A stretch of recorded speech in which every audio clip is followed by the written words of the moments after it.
Welcome to wizard.com. I'm maths teacher Aditi. We have this question here. Solve the following and write in the simplest form of fraction. So we are given this expression 3 by 2 whole square into 1 by 2 whole cube into 3 by 2 into cube to the power 3.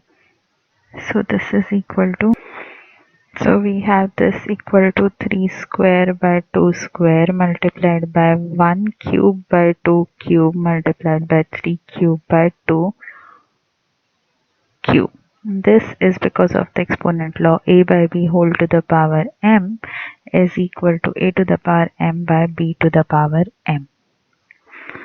So this is the multiplication here. We can, okay, there is no cancellation. So what we have here is 3 square into 3 cube divided by 2 square into 2 cube into 2 cube. 1 cube is equal to 1, so this will be multiplied by 1. So what we have is 3 to the power 2 plus 3 divided by 2 to the power 2 plus 3, which is because of the exponent law, which says a to the power m, a to the power n equal to a to the power m plus n, which is equal to 3 to the power 5.